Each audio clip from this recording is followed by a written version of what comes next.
ఓం గం గణపతయే నమః. ఓం శ్రీ గురుభ్యో నమః. మనము సత్కర్మను చేయడం ద్వారా మన జీవితంలో కలిగేటువంటి సంఘటనలు ఎలా ఉంటుందో దాని గురించి ఒక చిన్న కథ ద్వారా తెలుసుకుందాం.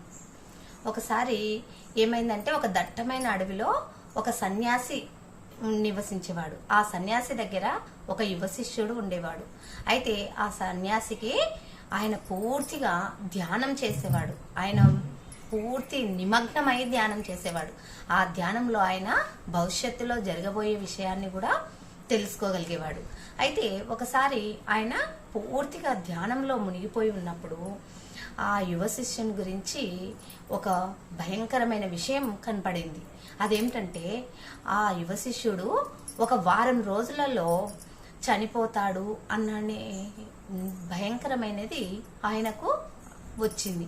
ఆయన దృష్టికి రాగానే ఆయన మనసంతా ఆందోళనకు గురైంది. ఆయన ఎంతో కంగారు పడి వెంటనే తన శిష్యుణ్ణి పిలిచినాడు.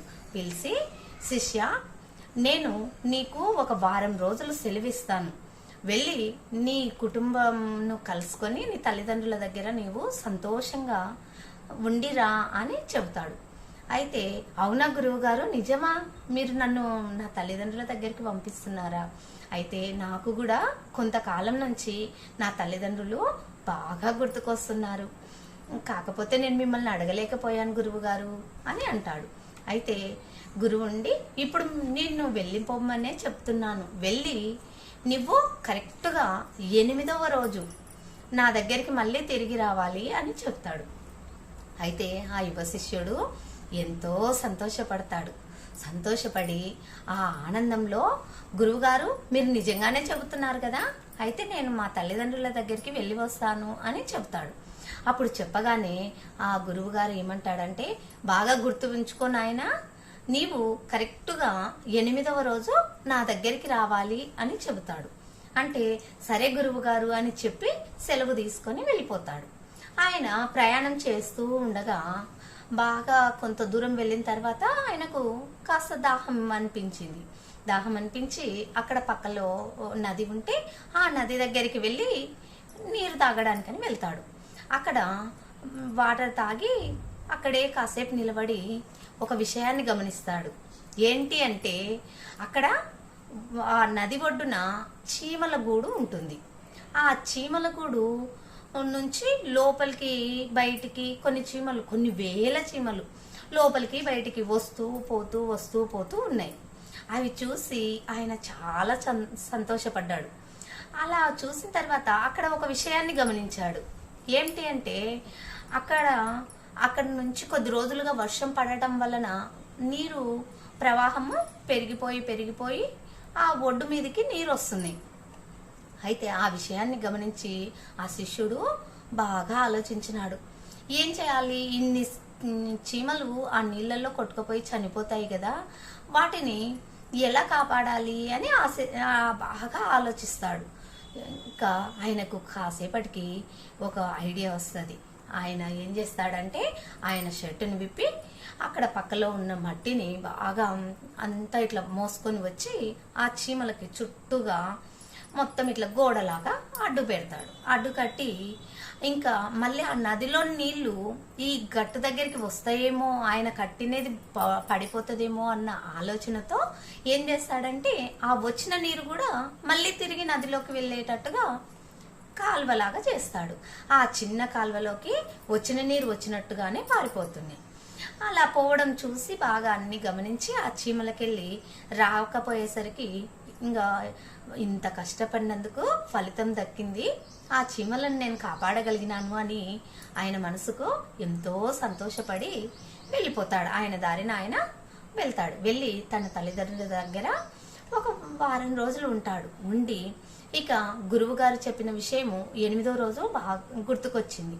అయ్యో, మా గురువు గారు ఎదురు చూస్తూ ఉంటారు నా కోసము, నేను వెళ్ళాలి అని చెప్పి తన తల్లిదండ్రులకు చెప్పి బయలుదేరుతాడు.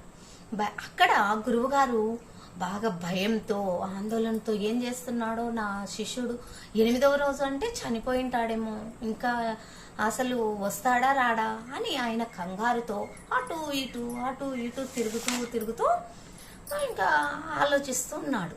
అయితే ఇంకా ఈ శిష్యుడు వస్తున్నాడు. బాగా ఆ అడవిలోకి ఎవ్వరు రారు కదా, కాస్త దూరంలో వస్తుండగానే ఆ గురువు ఏం చేసినాడు, అక్కడ ఎవరో వస్తున్నారు అని బాగా చూస్తాడు. బాగా చూస్తే అక్కడ వస్తుంది ఎవరో కాదు, తన శిష్యుడే. ఆ విషయాన్ని గుర్తిస్తాడు. గుర్తించి ఆ శిష్యుడు దగ్గరికి రాగానే ఆ గురువు పోయి గట్టిగా కౌగిలించుకొని ఎంతో సంతోషపడిపోతాడు. సంతోషపడిన తర్వాత ఆయన ఏం చేస్తాడంటే, అవును నాయన, నువ్వు నీ తల్లిదండ్రుల దగ్గర బాగా సంతోషంగా ఉండి వచ్చినావా అని అంటాడు. అంటే అవును గురువు గారు, నువ్వు చెప్పినట్టుగానే అక్కడ నా తల్లిదండ్రులతో ఉండి మళ్ళీ నువ్వు చెప్పినట్టుగానే ఇక్కడికి వచ్చాను అంటాడు. అయితే నా దృష్టికి, నేను ధ్యానంలో ఉన్నప్పుడు నా దృష్టికి వచ్చిన విషయము ప్రతిదీ చాలా వరకు నిజమైపోయింది. కానీ నీ విషయంలో అది అబద్ధమైనందుకు నేను చాలా సంతోషపడుతున్నాను ఆయన. అయితే ఈ వారం రోజులు ఏం జరిగిందో నాకు ఒకసారి చెప్పు నాయన అని అడుగుతాడు.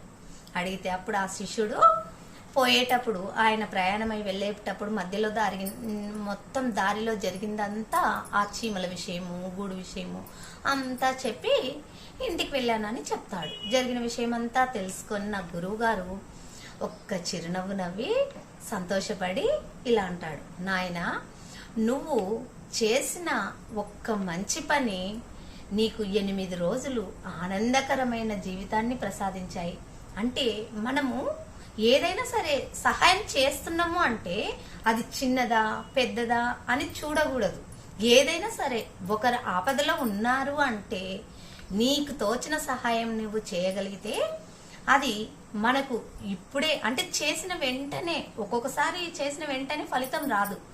ఆ చేసిన దానికి ఎప్పుడో ఒకసారి ఏదో ఒక రూపంలో నీకు సహాయం అందుతుంది.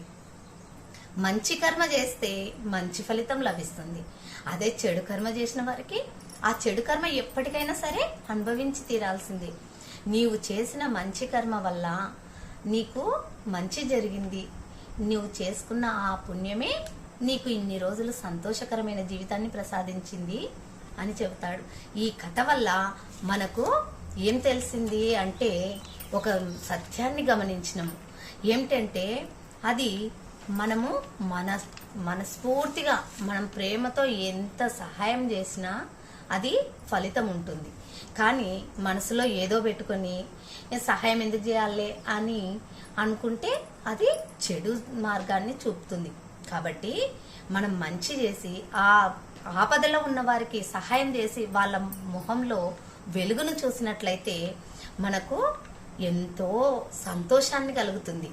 ఎందుకంటే ఈ విశ్వంలో నిశ్శబ్దమైన నియమం ఉంది.